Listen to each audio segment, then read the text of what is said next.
Krishna. And Vrindavan is the place where he sported 5,000 years ago and performed his leelas, his pastimes of love, prem keli. Always playful. Every soul within this world is an eternal part and parcel of Krishna. Every soul is meant to have an eternal relationship with Krishna in divine love. And this relationship can never be broken eternally. But now, within this material world, we have been covered over. The eternal consciousness of our soul has been covered over by matter. And we are misidentifying ourselves with this gross material body made out of earth, water, fire, air, like this. But actually our essence is our eternal conscious being. And that eternal conscious being has a very beautiful spiritual form, a divine spiritual body, full of bliss and full of knowledge, with very beautiful features, eyes, fingers, hands, hair, and dress. And every living being has the opportunity to have this relationship with Krishna revived and fully manifested within their hearts. So, by coming to Vrindavan, to this land of love, the place where Bhagavan Sri Krishna displayed the supreme pastimes of love, he invited all living entities. By performing these pastimes and displaying them to the world, he was inviting everyone to come and to take part with him in these eternal pastimes of love. Everyone wants love. In this material world, everyone is searching for love. They are searching for that relationship which will completely fulfill their heart. But actually, the only thing that will fully fulfill the heart of every jiva soul is their eternal relationship with their eternal loving friend, Sri Krishna. So those devotees who come here to Vrindavan, this is their highest aspiration. They have understood this truth, this eternal truth of the soul and of the Supreme Soul. And they want to progress as quickly as possible in creating this relationship with Krishna. So therefore they come to the holy Dham. Our Gaudiya Vaishnava Acharyas, they have all come here. And Sri Chaitanya Mahaprabhu, who is Radha and Krishna himself in the form of a devotee, has come here himself to also teach us the importance of Vrindavan. And by coming here, then one day in our life, we may be able to revive that relationship with Krishna. And in that condition, there will be no material problems, no material illusion, no material pains and anxieties.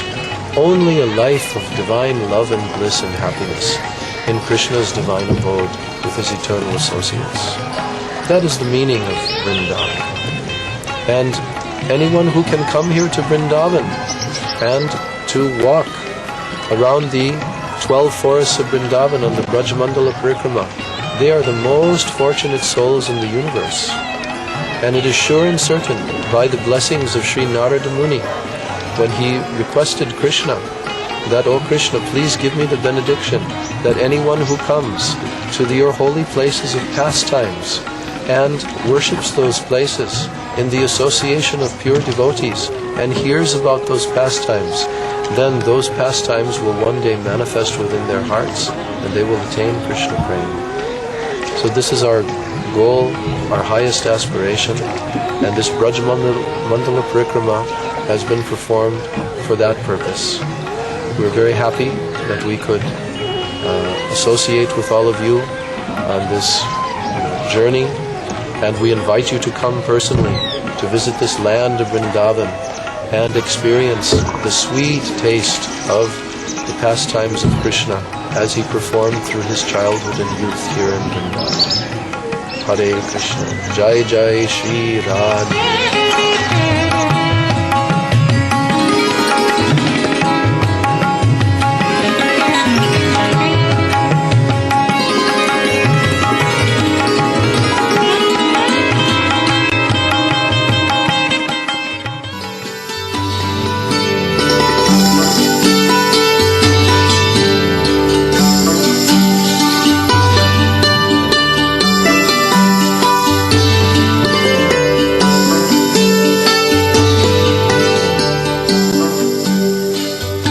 Where to find this strength?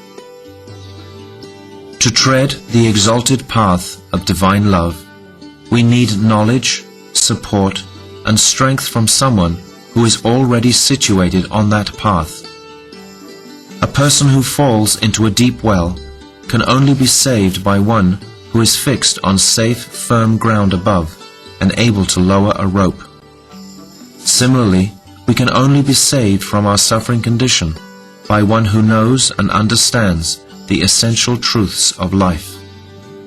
In fact, there is no other way out of our dilemma.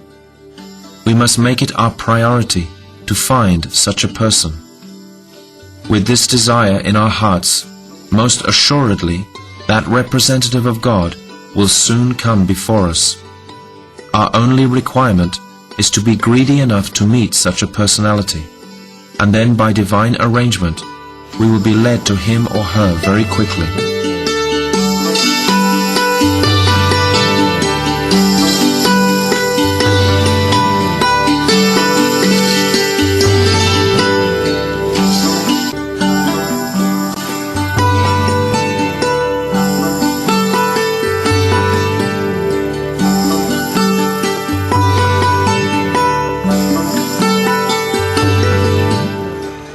Actually, any of the Western devotees who have the opportunity to come here to Vrindavan to go on a very nice boat trip on the river Jamuna, this is really by the mercy of one very great spiritual personality who mercifully came to the Western countries to teach everyone about Krishna, and that is our beloved spiritual master, His Divine Grace Srila A.C. Bhaktivedanta Swami Prabhupada. Srila Prabhupada gave us originally the summary study of the 10th canto of Srimad Bhagavatam in the form of Krishna book. There, he very sweetly presented in a very simple way the pastimes of Krishna from the 10th canto, and devotees all over the world have read this book and become familiar with Vrindavan through the mercy of Srila Prabhupada. Srila Prabhupada introduced us to the chanting of Krishna's holy names and this Hare Krishna mantra, Hare Krishna, Krishna Krishna, Hare Hare, Hare Rama, Rama Rama, Hare Hare. He introduced this Maha Mantra all throughout the world and gave the chance for everyone to purify their hearts and to gradually one day come to Vrindavan, the land of love. So we are bowing down millions of times at the lotus feet of Srila Prabhupada, and also of Srila Bhaktivedanta Narayana Maharaj, who has again brought us here to Vrindavan and revealed to us more secrets and significance about the pastime places of Radha and Krishna. So, by the mercy of these great Rupanuga Acharyas in our line, Srila Bhakti Rakshak Sridhar Maharaj, who also gave these wonderful teachings to the Western countries in the English language, we owe such a great debt to them, it is never possible to repay. Gaur Premanand.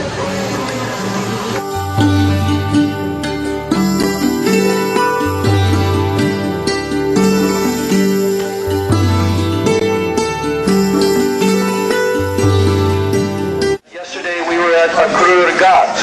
So Chaitanya Mahaprabhu, he was always staying in the evening time at Akrur Ghat when he came here to Vrindavan. And from Akrur Ghat, he would come to Imlital every day, and he would sit there underneath that Imlital tree, and he would be completely immersed and absorbed in the pastimes of Radha and Krishna, chanting Harinam until the late part of the day. And Chaitanya Mahaprabhu would wander all around this whole Vrindavan area. Also he would do this parikrama around Vrindavan.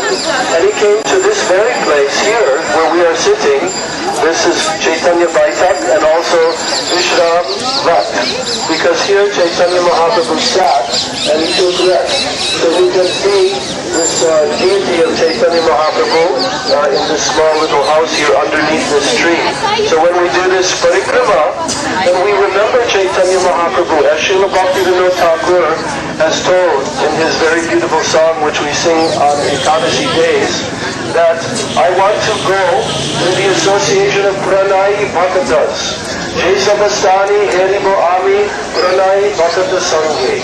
In the association of loving bhaktas, devotees, who are fully immersed and absorbed in the pastimes of Radha and Krishna and Chaitanya Mahaprabhu, in their association, I want to go wandering to all of Gaur Amar Jesavastani Korala Brahmana Rangi, where Mahaprabhu performed all of his sweet pastimes immersed in the mood of Radha Bhav, taking the golden complexion of Srimati Radharani and coming here to Braja Vrindavan and remembering all of these pastimes. So as we perform this Panchkosi Parikrama, we should also be thinking that just like when you want to tie something around a package that is very dear to you, so as we are performing the Parikrama, you should think that you are now tying your heartstrings to this very Braja Vrindavan, this very dear place where all the Goswamis came,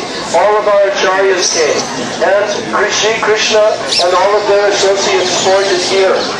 Chaitanya Mahaprabhu himself, in this way, performing this Parikrama, not like tourists, but actually worshipping Vrindavan, and thinking as we circumambulate the entire Vrindavan that we have created one complete rope around Vrindavan, that we will take this Vrindavan in our hearts with us, wherever we go throughout the world, wherever we are living, and we will try to capture Vrindavan within our hearts, and in this way, as Paramadraita Maharaj very nicely told, then we can have the inspiration to distribute this Vrindavan mood to the whole world. Gaura Premanande Hare.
I want to sing her glories. I want to inundate the whole universe with the glories of Srimati Radharani. This is also the responsibility of those persons who follow in the footsteps of Sriman Mahaprabhu and accepting the Aruna Vastra, accepting the saffron cloth, accepting this mood and moving into the preaching of the glories of Krishna consciousness, of the glories of Sri Chaitanya Mahaprabhu. Srila Bhaktisiddhanta Saraswati Thakur established the Tridandi Sannyas, the Tridandi Bhikshu Sannyas, after the great teachings that have been come down for so many thousands of years. Srila Gurudeva has given this information in his 5 essays book about the ancientness of the Tridandi Bhikshu Sannyas. And he gave this under the order of Srila Bhakti Vinod Thakur. This is Bhakti Vinod Maharaj.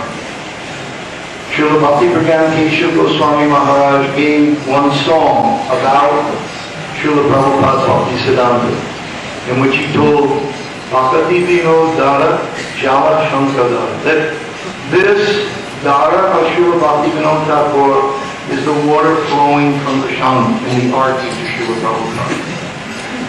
And he says, Roda Nahiyar, there's no stopping the flow of this Bhakti Vinod Dhara.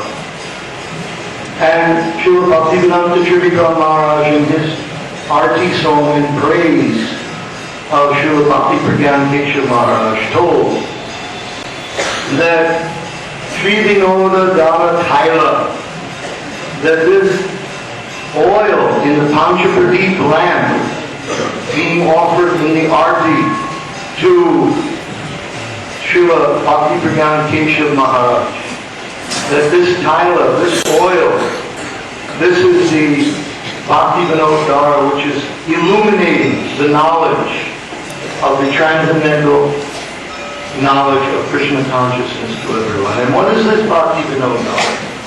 Srila Bhakti Vinod Thakur, in one poem that he wrote, says, Radha Pada Virakavu Krishna Nahimi. No one can obtain Krishna without worshipping the feet of Srimati Radha. It is not possible. Radha Dasira Krishna Sarva Vedi Vole. All the Vedas declare that Krishna becomes purchased by the maidservants of Srimati. So this is the glorious teachings that Sri Chaitanya Mahaprabhu has brought to us in his sannyas lila. This is the Bhakti Vinod Dhara which has been given. But something more special. Just as Srila Prabhupada Bhaktisiddhanta brought this Bhakti Vinod Dhara, just as Srila Bhakti Pragyan Keshav Maharaj, my Srila Prabhupada, Bhaktivedanta Swami Maharaj, Srila Bhaktivedanta Srila Maharaj, all of them brought the flow of this Bhakti Vinod Dhara. Now, Roda Nahiyar, under the guidance of Srila Bhaktivedanta Narayana Maharaj, the Bhakti Vinod Dhara is being poured all over the world.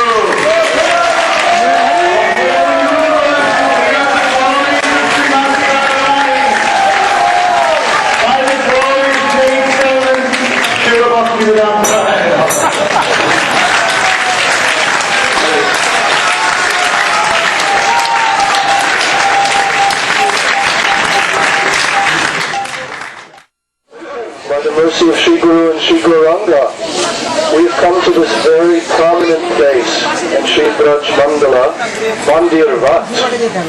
This is in the forest of Bandirvan, and in Braj Mandala there are 12 forests, Dwadasha Khanam.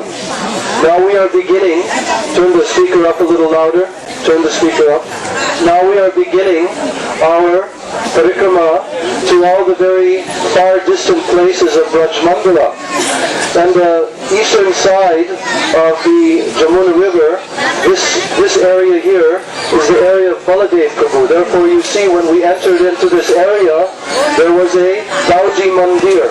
In every place, all the different Leela Sthalis on this side of Jamuna River, you will see Dauji, Baladev Prabhu, Mandirs, because he is prominent in this part. And on the opposite side, this is for Krishna. Krishna is prominent there. So, in this place, Bandirvat, actually this platform here that you see, and by the way, no one should be sitting on this platform, no one should be standing on this platform. Gurudev, every time he comes here, he says this is very sacred, and no one should be sitting or standing on this platform. When we came here years ago with Srila Gurudev, there was no platform here actually, and this has been constructed by Srila Gurudev himself to commemorate this holy place, so that it is restored to some original purity. So this place is very important because you know that in the Vrindavan Ashtakam of Srila Vishwanath Chakravarti Thakur, he explains that the forest of Vrindavan, the forest of Vrindadevi, where Srimati Radhika is absolutely the queen of this forest. So it is said that the forest of Vrindavan has 3 different corners. One is this place, Bandirvat. Another is Govardhan, and another is Rasa Stali in Vrindavan, where Vamshivat is. So, but actually, Vrindavan, it is unlimited. because it is the transcendental spiritual world. So although we are traversing here and there, going here and there on buses and such, but actually we are here in the eternal Nitya Dham, which Sri Krishna has manifested here on this worldly plane. So this place, Bandir Vat, it is filled with transcendental pastimes, and every single place that we will be going to in this Brajmandala Prikrama, every dust particle of Brajmandala has the potency of all the eternal pastimes of Radha and Krishna. So we should very carefully bow down in all of these places and take the dust on our heads. This place, you see here that there is an altar, and you see a picture of Radha and Krishna exchanging garlands. Because in this place, this is a famous place of the Gandharva marriage of Radha and Krishna. But actually, the cowherd boys in Krishna, they used to come here in the middle part of the day. And Mother Yashoda, she used to send their lunch packets, and all the other mothers of Vrindavan used to send the lunch packets for all the cowherd boys. And here in this place there was a huge banyan tree which extended, the branches extended across the Jamuna River. Now the Jamuna is not flowing here, but in that time it was flowing just here. And the cowherd boys, they used to climb across on the branches of this great banyan tree, and they used to play so many games. It was very cool, very sweet here. All the cuckoo birds, all the beautiful parrots, all the different birds and animals of Vrindavan used to come underneath this tree and rest in the very cooling shade of this tree. And it was a very dense forest in this area. It was so dense with beautiful kadamba trees and such that only dim light from the sun would shine through and rays. So in this way, the atmosphere here was very, very pleasing. So Krishna and the cowherd boys, they used to come here and take their meals, and they would sit in big circles. And the amazing thing is that everyone would surround Krishna in a circle after circle after circle, but every single cowherd boy, he would think, I am personally having my breakfast here or my noon meal with Krishna. So Krishna is the absolute center of all existence. Therefore, anyone who takes Krishna deep within their heart, as all the Vrijvasis have done, they will feel that Krishna is personally with them at every single moment. So they used to laugh and play so many games here while they were taking their meals, and even the demigods would look down from the heavenly planets in absolute astonishment to see this amazing pastimes of Krishna taking his lunch here. So also one day when Krishna was here, he was just a little boy at that time, and Nanda Maharaj had accompanied Krishna to this place in the forest. But as they came to this area, suddenly Nanda Maharaj noticed that in the sky there was very dense clouds gathering. Very huge rainstorm was just about to come, and Nanda Maharaj was thinking what to do. Then suddenly, to his utter amazement, Srimati Radhika, Kishoriji, dressed in absolutely beautiful decorations from head to toe, she suddenly appeared there in front of Nanda Maharaj, and with her hands outstretched, she motioned to Nanda Maharaj to give Krishna into her hands. So suddenly Nanda Maharaj, in astonishment, let Krishna go into the hands of Srimati Radhika, and then Srimati Radhika disappeared into the dense forest. So in this very place, this is where she came. And at that moment when she came here, Sri Krishna, who was just a little boy, suddenly he manifested his teenage form, his eternal form of Nitya Nava Yogana, as 16 years old, beautiful Kishore form. And all the gopis also appeared here in this place, the Astasakis and all the gopis, very beautifully decorated. And now there was a beautiful pastime that took place here, which was the Gandharva marriage of Radha and Krishna. They had this desire to enact such a pastime, although Radha and Krishna, they are not married. There is eternally Parakiya Ras in their pastimes. But just like children play together, and sometimes children play, let's play marriage, and they play like they're getting married, so Radha and and Krishna also manifested such a playful pastime here. Lord Brahma, understanding the desire of Radha and Krishna, he appeared here. And Lord Brahmaji himself became the head priest for the ceremony. And he conducted the ceremony of Radha and Krishna's Gandharva marriage. So therefore you see this mandap and this altar here. How Radha and Krishna, they're exchanging garlands, because this is the Gandharva method of marriage.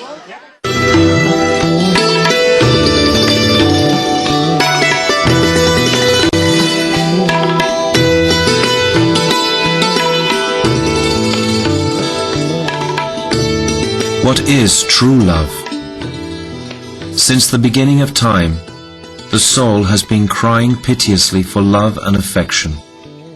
Love is the most powerful force in the universe, and we all crave to taste it somehow or other. We don't want to experience it temporarily, but instead want to relish it forever. This, in fact, is our birthright. We can experience so much of life, while our most central need, the need to love and be loved, remains unfulfilled. Love's power is unimaginable. The attraction of love is the most fundamental and formidable element found in every circumstance in the world. All else can be eliminated and forgotten if we come in touch with true love and affection. When one questions or challenges the principle of love, one has to accept defeat. Love is the most substantive principle. The key to understanding the difference between the two types of bliss mentioned above, one achieved from impersonal liberation and the other attained by devotion to God, is to appreciate the nature of love. Since to love is a verb, it is implied that we must consider whom to love.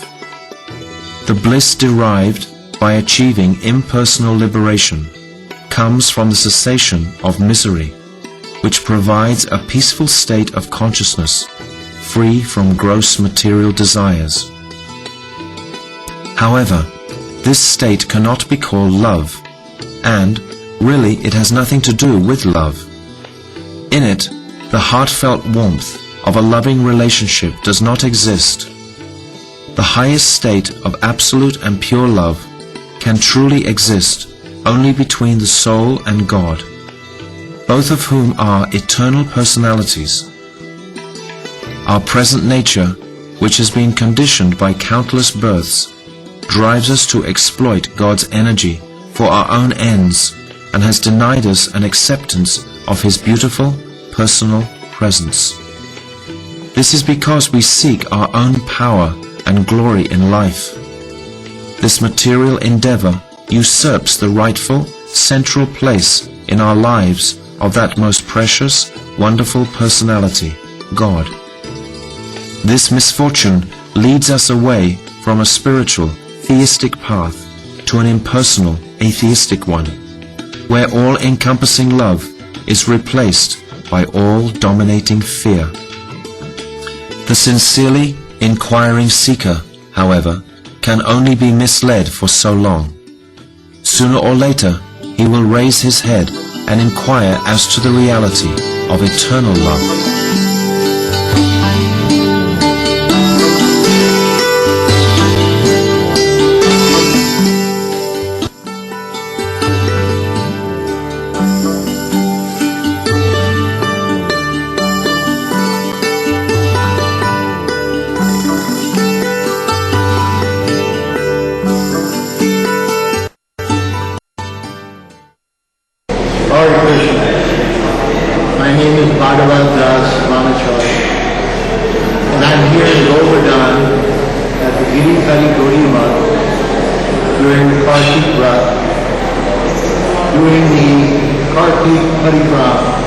Under the guidance of His Divine Grace, Bhakti Narayana Maharaja.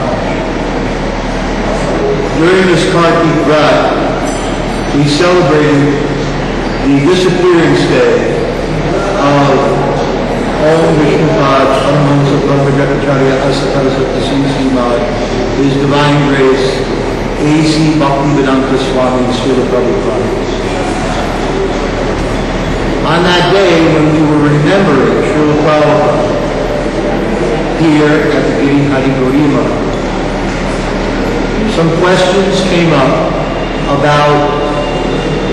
Srila Prabhupada's teachings of Vani and Bhakti, where Srila Prabhupada always emphasized that the Vani, or the instructions that were given by the spiritual master in his books, are more important than the Bhakti.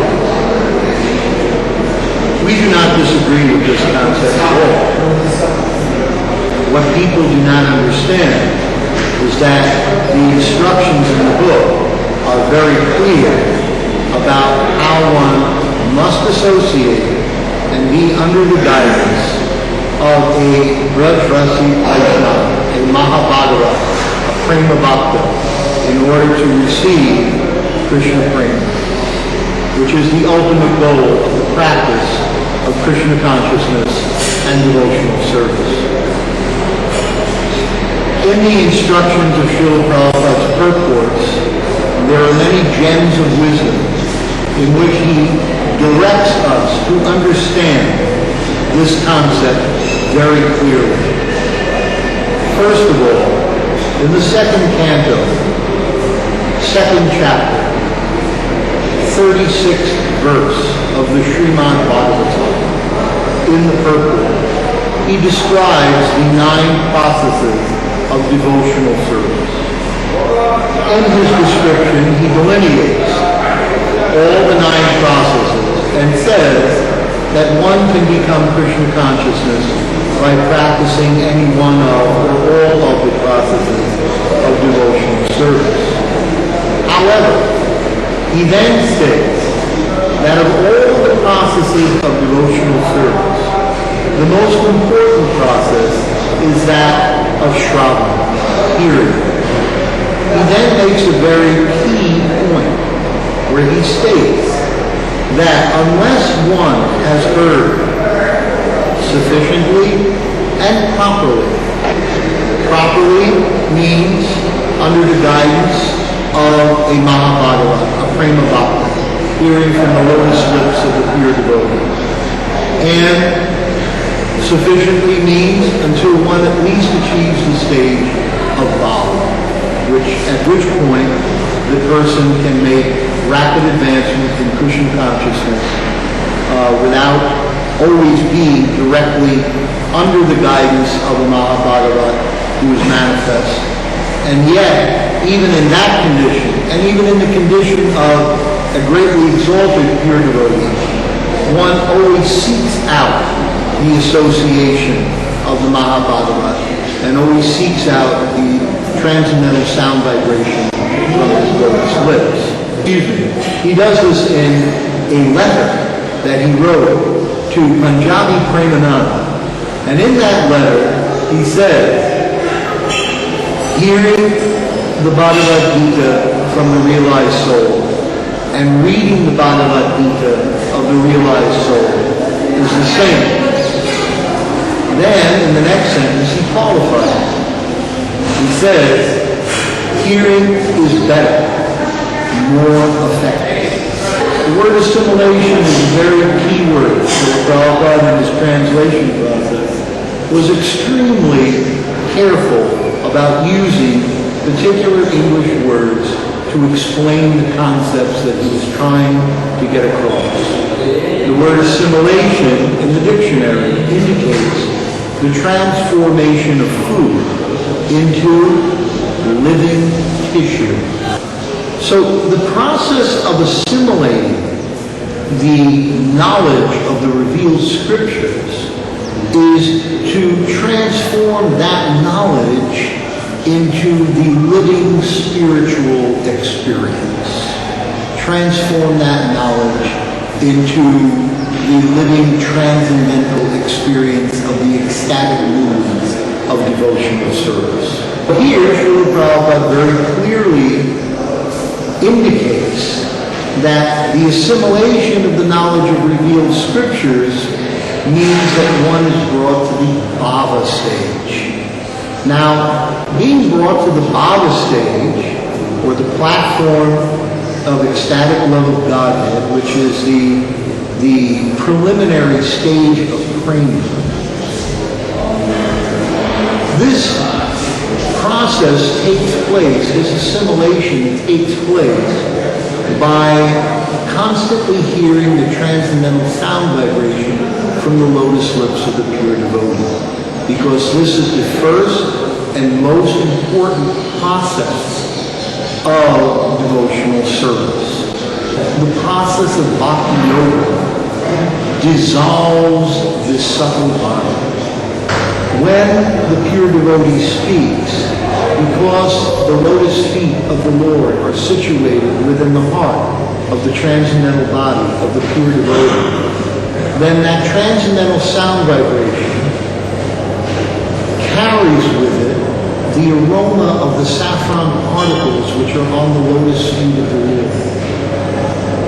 And so he says in this verse, I only want to hear this transcendental sound vibration from the lotus lips of the pure devotees. In the purport, Srila Prabhupada says that this transcendental sound vibration, which carries the aroma of the saffron particles from the lotus feet of the Lord, it may appear to sound, the voice of the spiritual master may appear to sound like an ordinary material sound vibration. But he says, because of the aroma of the saffron particles from the lotus feet of the Lord, which are being carried on that sound vibration, then it is empowering the sound vibration to become a transcendental sound vibration. And as a transcendental sound vibration, it acts upon the subtle material body within the living entity, dissolving it and revealing his spiritual form. When the spiritual master speaks, Srila Prabhupada said, this appears like a material sound vibration from the voice box. In one lecture, he said, I'm speaking. He was trying to give an example of how Krishna says that I pervade this entire universe and yet I am not here. So he said, an example of that is I'm speaking and the tape recorder is recording my voice.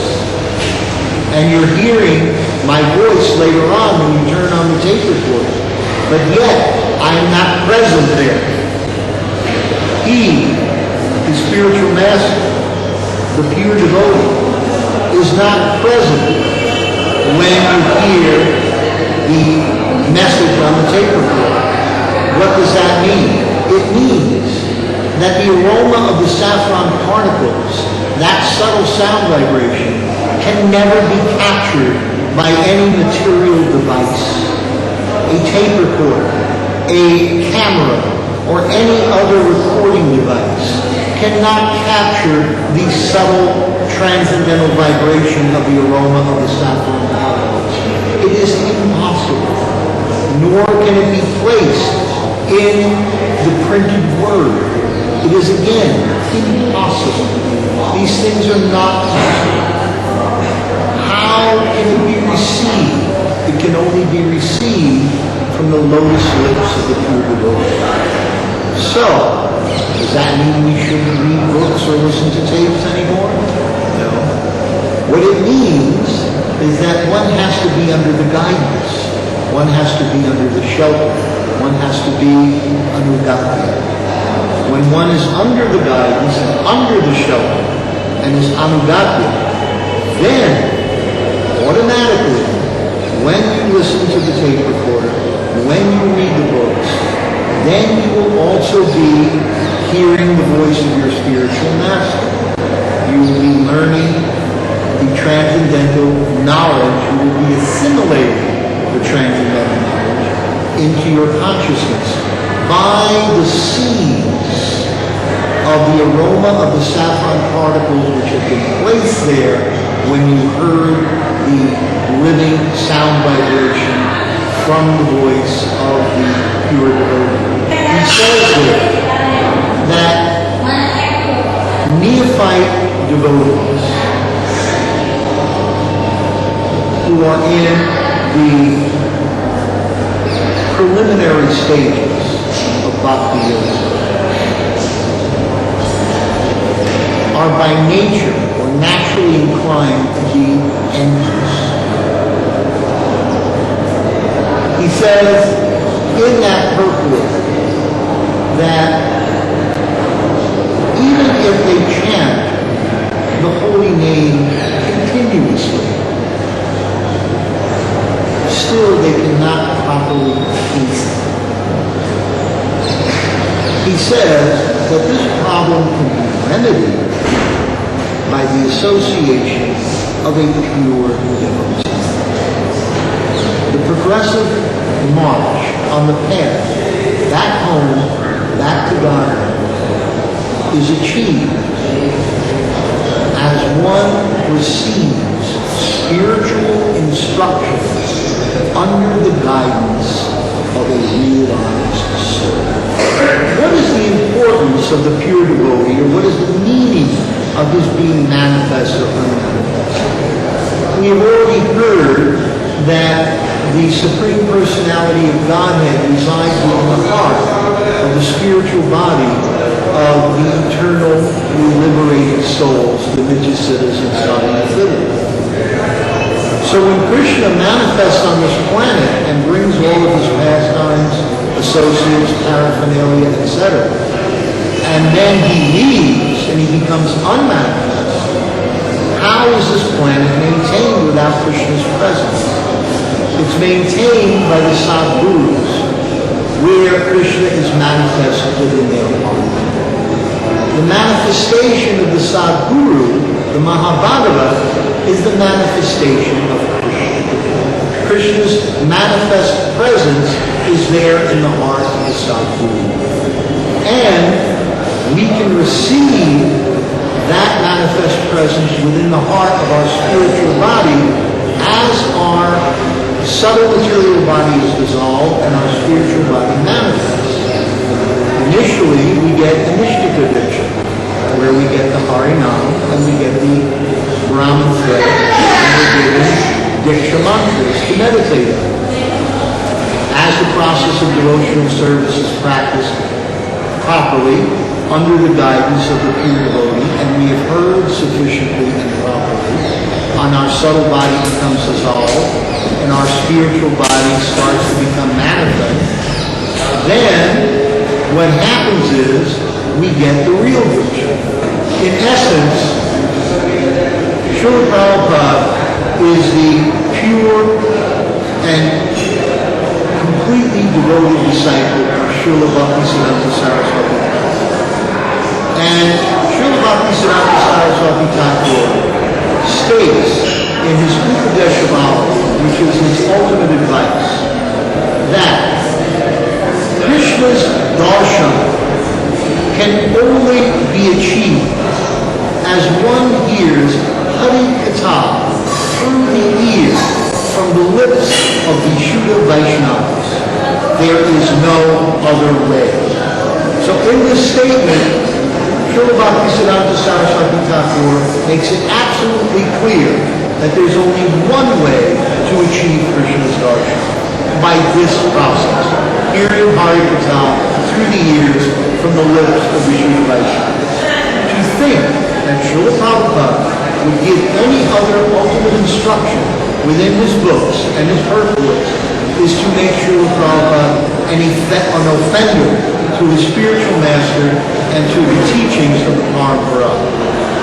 The decisive final instruction is that if one wants to assimilate the knowledge of revealed scripture, then it can only be done through the process of hearing and explaining them under the guidance of a realized soul. Krishna's darshan can only be attained as one hears Hari Katha through the ear from the lotus lips of the Vishuddha Vaishnavas. There is no other way. This is Prabhupada Bani, Srila Bhaktisiddhanta Saraswati Thakur Prabhupada Bani, and Srila A.C. Bhaktivedanta Swami Prabhupada Bani. This is the Bani that is in the books of Srila Prabhupada, of the previous acharyas, all the way to the teachings of Lord Chaitanya as enunciated by Rupa Goswami and Narayana Goswami. One who does not follow this following will never be able to achieve the transcendental realm of Krishna consciousness. Thank you very much.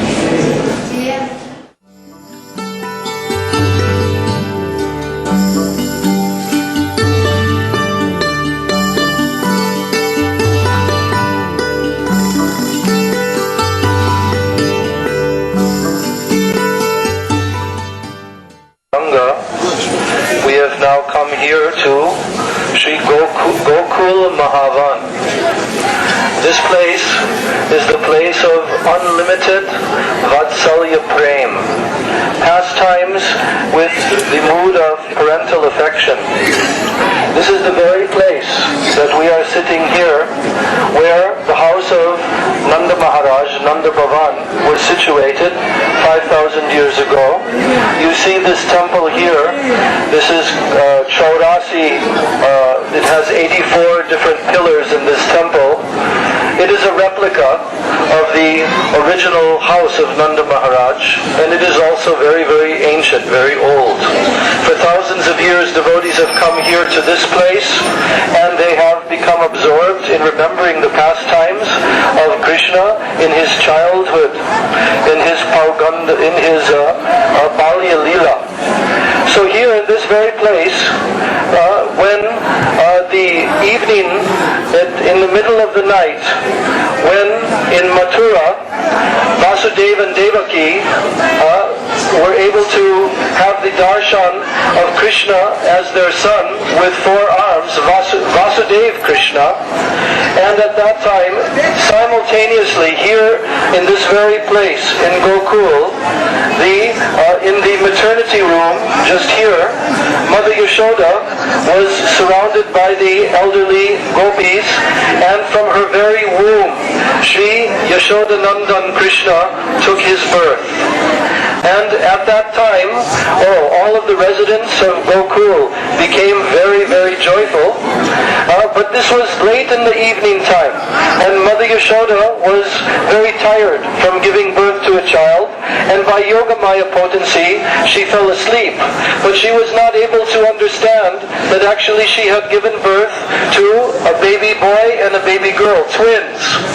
So when Vasudev came from Mathura, carrying Krishna on his shoulders, and brought him here, crossing the river Jamuna, and brought him here to Gokul, then at that time everyone was sleeping, and Vasudev was able to enter into the maternity room, and there he saw the baby girl. But by Yogamaya potency, he was not able to see that actually Nandanandan Krishna, Yashodanandan Krishna, he had taken birth there, and when he entered into the maternity room, that Vasudev Krishna, who is an expansion of the original Krishna, he entered into the body of Yashodanandan Krishna.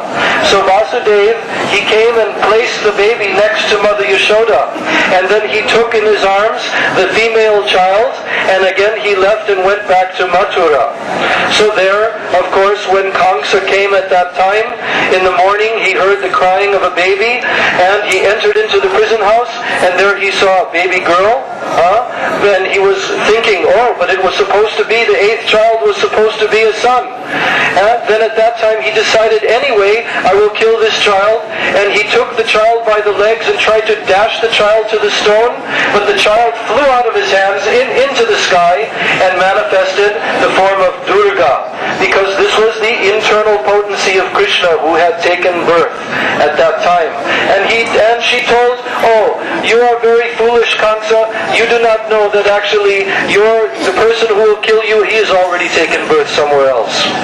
So Srimad Bhagavatam is describing like this, but the inner understanding, the internal mood that has been given by all of our acharyas is that Krishna is eternally the son of Nanda Maharaj and Mother Yashoda.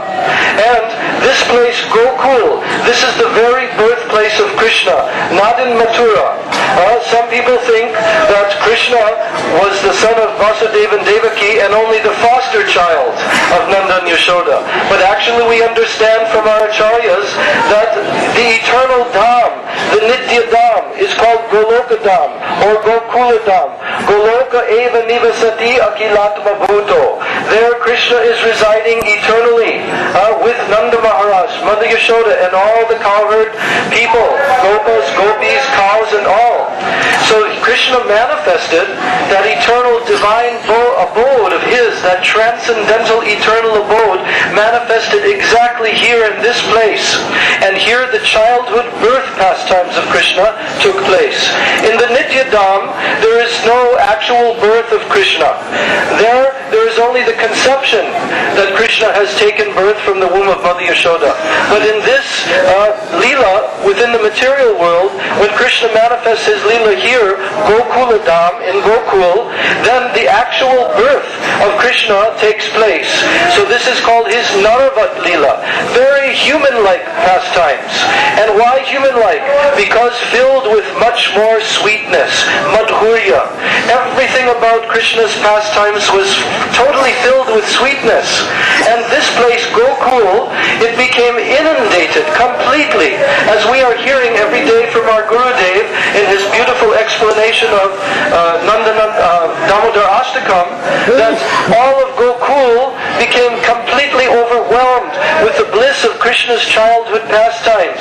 And the hearts of all the Brijvasis were always tasting and relishing the beauty of Krishna's divine form and his very sweet childlike pastimes.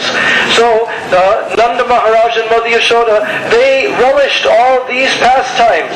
And Vasudeva and Devaki, they could not taste these pastimes. Therefore the real mother and father of Krishna is here, Mother Yashoda and Nanda Maharaj. And if you ask any Brijvasi, who is the father and mother of Krishna, they will never tell you that Vasudeva and Devaki are the real father and mother. Why? Because they were here. They witnessed with their own eyes how the child came from the womb of Mother Yashoda, how the umbilical cord was cut with a sacred ceremony. So in this way, this very place is the birthplace of Krishna. But of course, Krishna is eternal, transcendental, unlimited. He is Ananta, and his divine abode within the material universes. And when he completes his segment of pastimes here within this universe, then he transfers just like a traveling road show. All of his associates go with him. His eternal Dham manifests, and they manifest in another universe, and these pastimes therefore are going on continually. Just like the sun, which manifests at a certain time during the day and sets, but at another part in this planet, they will see the sun, and when we cannot see the sun. So in the same way, Krishna's divine eternal pastimes are going on in universes all throughout the whole material creation. So this place is also the place where Krishna killed Putana. When Krishna was very small boy, only some days old, just lying there like a tiny little baby. Then Putana Rakshashi, demoness, came here, but she was disguising herself in a very beautiful form. And in fact, she looked so bewilderingly beautiful that even Yashoda and even the elderly cowherd people, they saw her and they thought, oh, how divine personality has come. This was, of course, Yogamaya potency. Everything that's happening in Krishna's Leelas is by Yogamaya potency, his internal potency, not any effect from the Mahamaya potency. Only for Krishna's evolving his pastimes. So now Putana Rakshashi entered within the maternity room. She had smeared poison on her breast because she wanted to kill child Krishna. That was her occupation. She was a child killer. She would drink the blood of young children, and she was extremely powerful.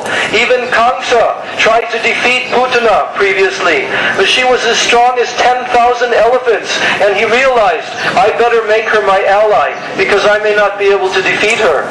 So now he engaged her in his nefarious activities of killing all the young babies and children that had been born all throughout the entire area.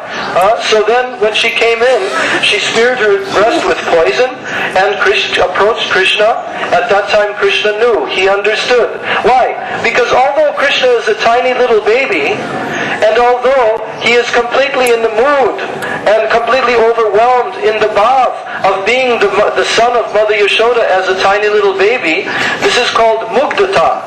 where he's like a child. He doesn't know anything. But at the same time, he is always Supreme Personality of Godhead. He is Sarvagyata. He knows everything. So at that time, Krishna understood through his Leela Maya potency that this demoness had come to kill him.